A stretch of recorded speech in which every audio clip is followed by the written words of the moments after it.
Thank you. It is my honor that I could be together with you this morning, that I could share with you about some ideas. I was asked how to win in the battle of the mind. The title sounds like it's more about like how to win. Sounds like more about tactics. What is the tactics that we can use in order to win in the battle? But actually, it should be more than the tactics. It should be more about the strategies. It's supposed to be more about the structures of the mind than how to case by case in the individual situations. So I would like to suggest what you are expecting for your life. What are you preparing for? What are you preparing yourself for? That makes a lot of differences. When I was ministering in Jamaica, I lived in Jamaica for 20 years. There's a certain word that people normally say. In Jamaica, drunken driver drives straight, while sober drives zigzag. So why? Many people from America wonder, how come it goes like that? Yeah, because there are a lot of potholes in the highways in Jamaica. So sober drivers are very careful driving, avoiding the potholes, zigzag, left and right. But drunken drivers, they don't care what's on the road. They just want to feel free driving in speed and boom, and then damage all the suspensions and many things underneath of the vehicle. So I have been living there, and I think I spent a lot of time trying to fix the suspension, the strut, ball joints that are continuously being damaged by the road condition. But one day, somebody bought me a nice SUV. So I thought SUV was somebody for a corrupt pastor who is ready to spend a lot of money for his luxurious life. But as I got that vehicle, I realized there was a sufficient good reason why they wanted the SUV. And I learned they are from the beginning built and designed to endure all the tough condition of the roads. So no matter how I drive careful with the passenger car, there's a limit. Driving carefully every day, zigzag, still I make mistake. And some of the potholes that turns up suddenly is still giving damages. I could never help falling into the potholes and damage the vehicle. So, like, if our life is like a well-paved, comfortable road, smooth road, then driving a passenger car is still okay, because passenger cars design concept is focused on the comfort and speedy driving. So it is okay. But if our life is something like a tough off-road that has a lot of rocks, different conditions of the road, then definitely we will have to get our heartbeat ready for tough conditions, so it can go through the different situations that are far beyond our expectations, beyond the norm.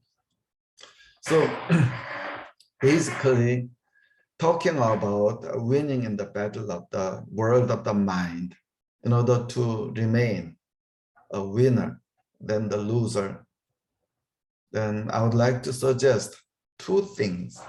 One is having a proper motivation. We need to ask why, for what, is it worthy? The another one is, can I, or does it requires like a team or teamwork, if we need to do it together with the others. So two key points is, one is the motivation, the other one is how we can work together with the others. This is two different points. Today, I would like to focus more on what the motivation. Do you hear this word? You do things very well. You need to do it carefully. You need to do it better. You can do it better. You have to do it well. Then you will get reward. But if you don't do it well, then you will get some disadvantages. Most of the people in this world like take it without doubt as a very good way of encouraging the people to be more successful, to do things better. But some of you may know that IYF and Good News Mission is the only organizations. Don't even think of doing the things well. If you want to do things well, then you will only spoil the work. And some of you might be confused. Oh, if you don't do things well, if you are not supposed to do things well, then how should you do the things? Because that was the only concept, only like a motivation that may push ourselves to make better accomplishment. I'd like to show you something.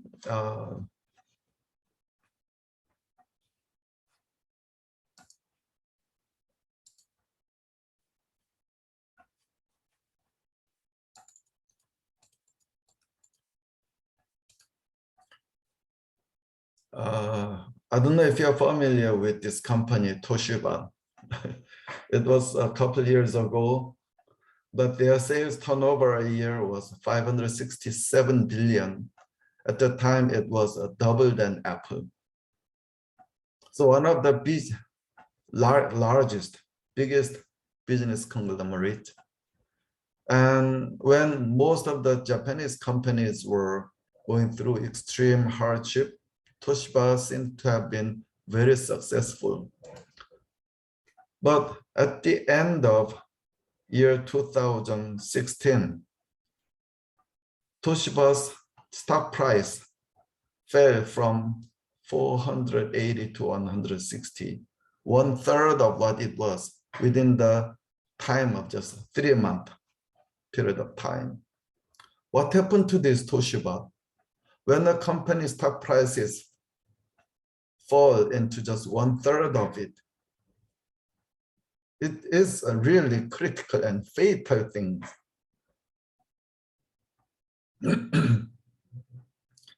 What happened to Toshiba was, in fact, the new management since 2011 declared, we are going to apply the prize and that means a reward and the punishment system strictly.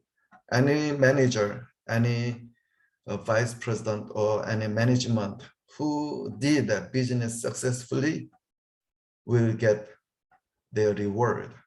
They will get special bonus, be promoted. But any manager or management who doesn't perform well will have to go home. Sounds cruel, but that's the way how company is supposed to operate. But as a result, they thought company was going to make much better performances. But most of the management, they started to hide their faults and mistake and loss while they're exaggerating their sales performance, exaggerating their profit that they made. That means their accounting report was based upon lie, which is not the truth. So that was what happened in the days of those like 5 years, a period of time. They had to strike out the 6 billion and 7 billion the deficit and loss at once. So people began to lose their trust in the company. They started to throw the stocks in the market. That was how Toshiba disaster happened. If you search for this word, Toshiba accounting fraud, you will see a lot of articles. Top management of Toshiba came upon the mass media and made apology so many times. And they didn't know where this problem was coming from. So originally, the fundamental problem that made this company into ruin was coming from this idea. We are going to apply. If you do things well, if you perform well, then you will get the reward. You will get special bonus and promotion. But if you don't do things well, then you will have to lose your job. You will have to go home.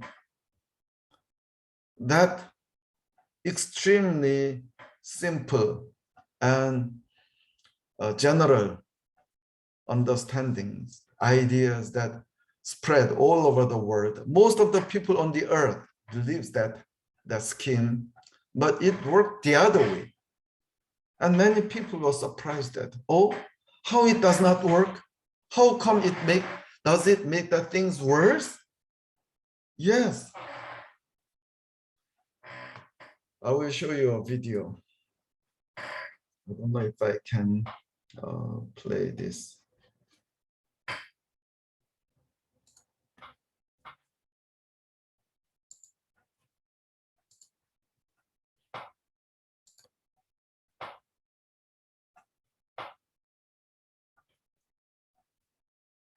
How can I play this?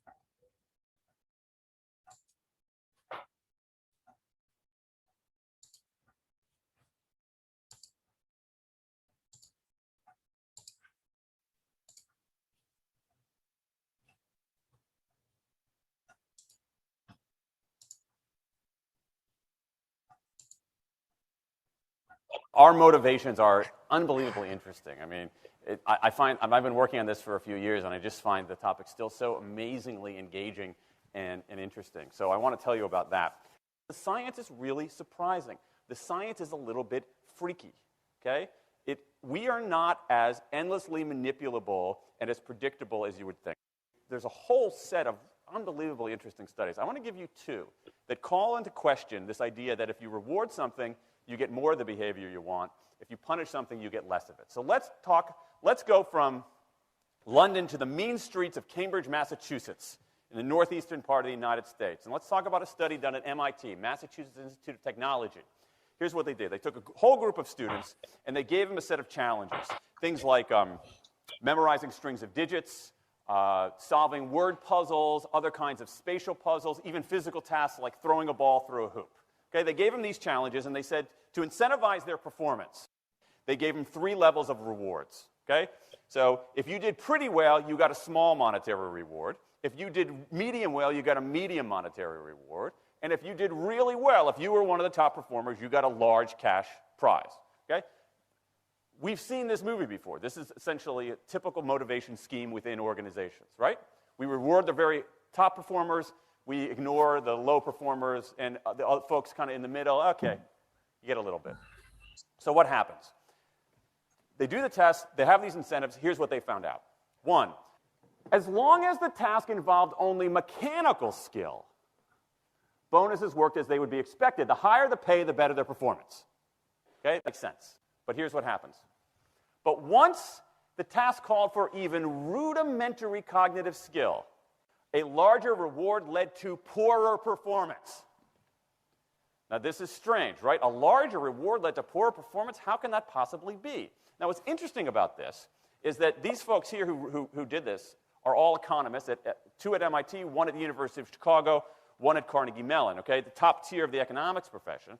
And they're reaching this conclusion that seems contrary to what a lot of us learned in economics, which is that the higher the reward, the better their performance. And they're saying that once you get above rudimentary cognitive skill, it's the other way around. Which seems like this kind of, the idea that these rewards don't work that way seems vaguely left-wing and socialist, doesn't it? It's kind of this kind of weird socialist conspiracy. For those of you who have those conspiracy theories, I want to point out the notoriously left-wing socialist group that financed the research, the Federal Reserve Bank. So this is the mainstream of the mainstream coming to a conclusion that's quite surprising, seems to defy the laws of behavioral physics. So this is strange, a strange finding. So what do? They say, this is freaky. Let's go test it somewhere else. Maybe that $50 or $60 prize isn't sufficiently motivating for an MIT student, right? So let's go to a place where $50 is actually more significant relatively. Right? So let's take the experiment. We're going to go to Madurai, India, rural India, where $50, $60, whatever the number was, is actually a significant sum of money. So they replicated the experiment in India roughly as follows. Small rewards, the equivalent of 2 weeks' salary.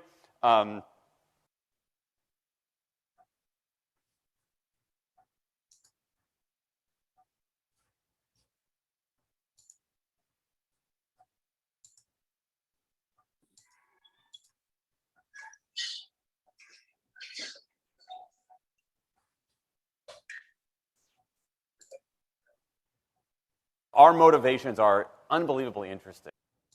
I mean, I've been working on this for a few years, and I just find the topic still so amazingly engaging and interesting. So I want to tell you about that. The science is really surprising. The science is a little bit freaky, okay? We are not as endlessly manipulable and as predictable as you would think. There's a whole set of unbelievably interesting studies. I'm sorry, by mistake, I turned off. So they did this research experiment over and over again, repeatedly. Like a psychologist, social psychologist, economist, no matter how many times with different conditions they made this experiment, always result comes out the same way. If you do things well, then you will get reward. The more reward that they were promised, the less performance they produce. Especially when it involves cognitive skills. So majority of the executives of the companies, if you are successful in this project, you will get special bonus and be promoted. But if you fail in this project, we are sorry, you have to go home. This kind of scheme actually is torturing the majority of the executives, especially in San Jose area. There are a lot of IT companies, they are scouting a lot of good workers, engineers that has to provide the creativeness to the companies. They are actually being tortured. It does not work that way. It works the other way, in fact, from what most of the people expect. Then I want to give you two that call into question. what is the problem then? If those are not the right motivations, if those are weakening our performances, if those are not helping us do things better, then what should be the right one that will encourage us, that will strengthen us to perform better and give us the energy that we could overcome the obstacles, problems and difficulties or conflicts, even with the colleagues and workers. The scientists, they have found this and they were really surprised. Oh, how could it be like this? How can it be like that? They just realized it through the experiment. But Bible has talking about that long time. Romans chapter 5, verse 20, Bible says, moreover, the law has entered that the sin might abound. What the law says is we have to do things well, then we'll be blessed. If you do things bad, then you will be cursed or be punished. That is what the law says. Will it help human being commit less sin, or will it cause human being and commit more sins? Bible says definitely more sins. That's what Bible says. So human beings, they are now surprised as they do this kind of experiment. How come it is like that? Because they didn't know what the Bible was talking about. Okay, then instead of this incentive, reward and the punishment scheme, what should be the correct and right motivation that drives us, that strengthens us, that you could perform, that we could overcome challenges, difficulties. If we do what we have to do, then still the motivation is the law. But if we do what we really enjoy to do, if we do the things that are really important and precious enough that we could devote and invest ourselves fully into it, it's going to be different stories. So we can ask, is it really meaningful and precious enough for me to invest all this time and energy into this?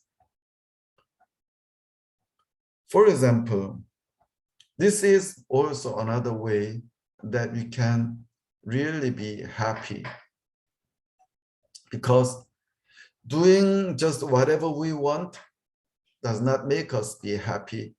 But if we are convinced this is really, really precious and valuable things that deserve all the sacrifice of time and energy, even money, everything I have, I may pour everything into it, still it was worthy.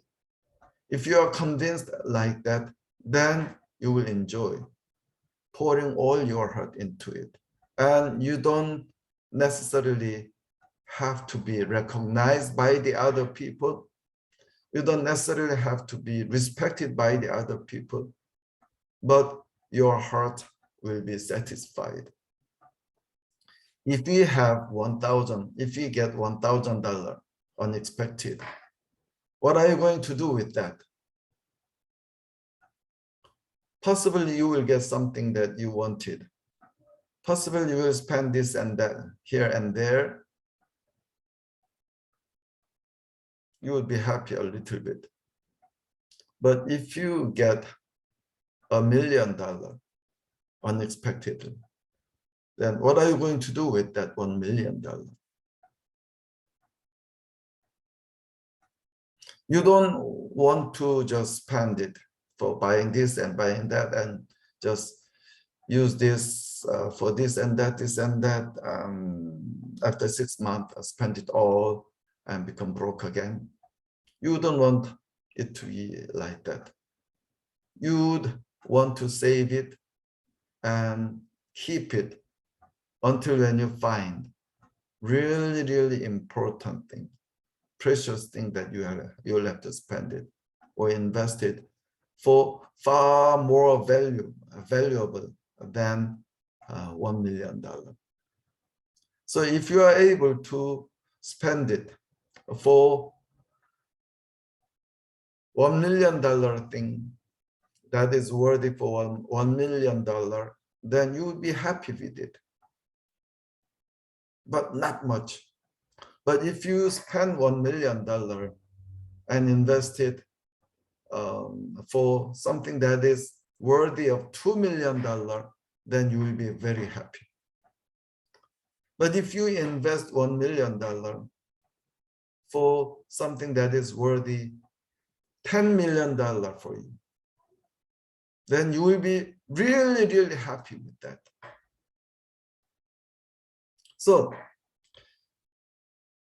if you whatever you do, if you are doing something for really valuable reason, something that convinces you that it is worthy, that you would put everything you have,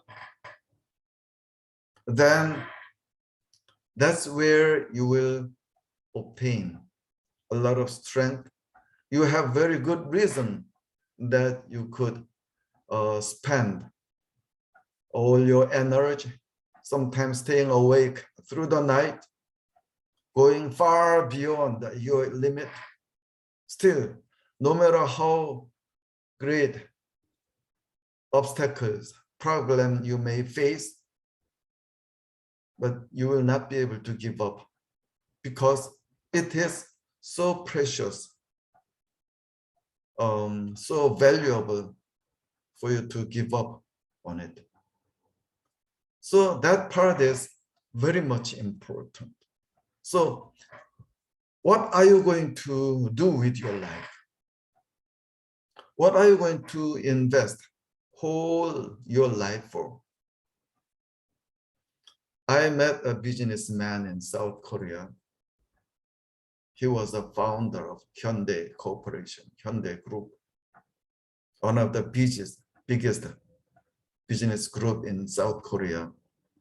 Mr. Chung, the founder, he says, he never did his business for the money. And he was one of the wealthiest men in South Korea. So how come a businessman is doing business not for the money? Yes, he was a businessman that did business not for the money, but for the development of the country. So every business that he started was something that was necessary and was essential for the country. So he says nothing that he did was because it was feasible, it was promising, a kind of profit. Everything that he started was because country needed it. The biggest shipbuilding company in the world, Hyundai Shipbuilding, Hyundai Heavy Industry, he started it with a map and a coin. And he went to Barclays Bank in England and asked for the money for him to build a shipyard. Barclays Bank asked him to get an order for the ship. So he flew again to Onassis, asked him to place the order so he could borrow money from Barclays Bank and build a shipyard and build a ship and to deliver it. Onassis ordered 200,000 ton oil tanker. So with that order sheet, he went back to Barclays Bank and he got the money to build a shipyard, and he was building the ship together with the shipyard. That was how he built ship and delivered it. That was how the biggest shipbuilding company was born in South Korea. He says he did it not because it was possible, but he did it because country needed it. That was how Hyundai Motor Company was founded and grew up. That was how majority of the companies in Hyundai Group was founded and was operating. Interesting thing was that he had a lot of executives, management people who are deeply moved by him and that was ready to sacrifice themselves because of what Mr. Chung had inside of his heart. So when there was a dispute with Hyundai Motor Company and American Motor Car Company, American company didn't want Hyundai to develop their own technology. Mr. Chung wanted to have their own model, their own technology. Because of that, these two companies had to break up. US ambassador came to Mr. Chung to convince him, hey, Mr. Chung, why are you doing this? You are doing something too dangerous. If you break up here, you may produce your own car, but if it does not reach to a certain scale of the business, then you have to produce at least 50,000 car and sell it once you invest to develop your own model. But entire Korean market size was only 20,000. Where are you going to sell the next 30,000 in the world if this company does not buy it from you? I know I'm a businessman, I can calculate, I can bankrupt. But I started with just 2 bicycles. I'm ready to go back to just 1 bicycle, no problem. But somebody will take over this research institute and the engineers and start where I had to stop. He wouldn't be that clueless, just like when I started it first. And if he fails, somebody next is going to start. Eventually, we will make it, and we will do it, and we will export it. Korea, without developing our own technology, Korea is a country that can never develop. That's why we are doing this. The translator who followed a US ambassador, he was shedding tears while he was translating for ambassador. As soon as the conversation finished, he was asking Mr. Chung, I understand why you are doing all these things. Can I work for you? That was how he started to work with Mr. Chung. That kind of people were gathering there, and this company was operating with far different motivation from the other companies. They were working like crazy people not to develop the country, not to earn money, but to develop the country, to turn the country into advanced country for next generation. I used to work for him for 9 years. Then I found out something that is far more valuable than that. That is obtaining the life. One person's life, wouldn't it be far more precious than the biggest business company or whole possessions in the world? I thought if one person's obtained life with the gospel that I had, then my life would be worthy enough. I had a desire that wanted to live for the gospel, but I didn't think that I could make one.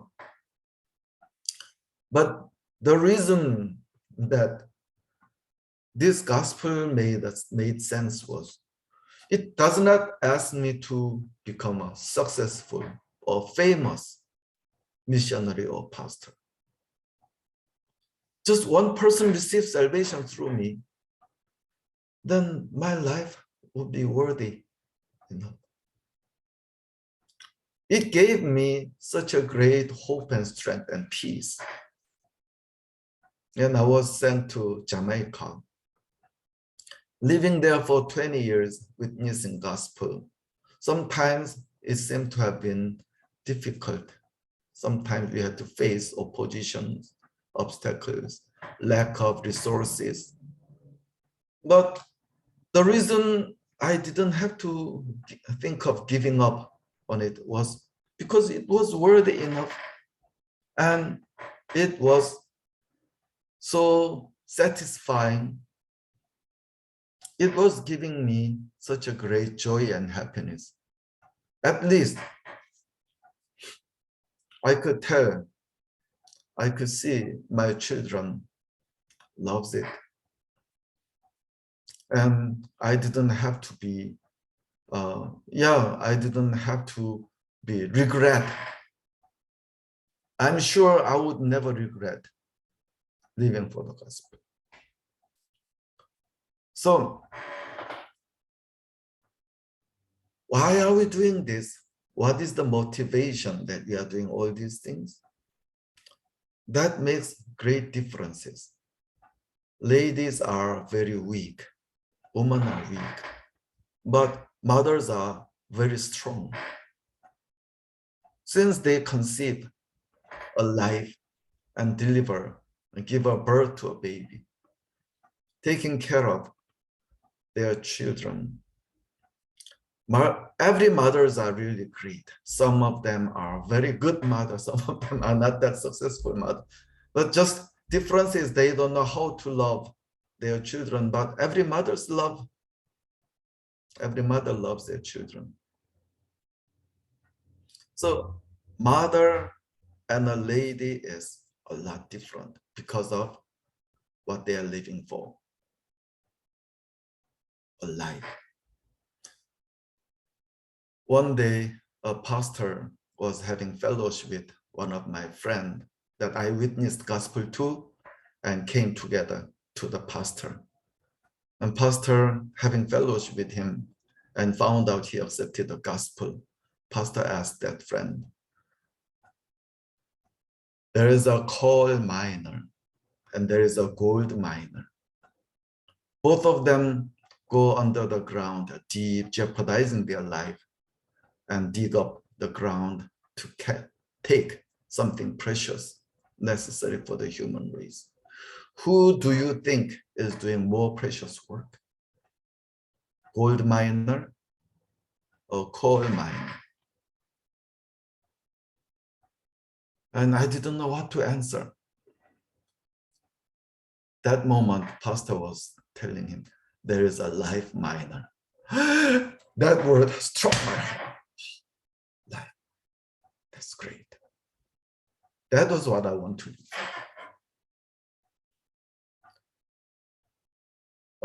from time to time, I have to fall into myself, being disappointed at myself. What kind of pastor is this? Still, it was worthy.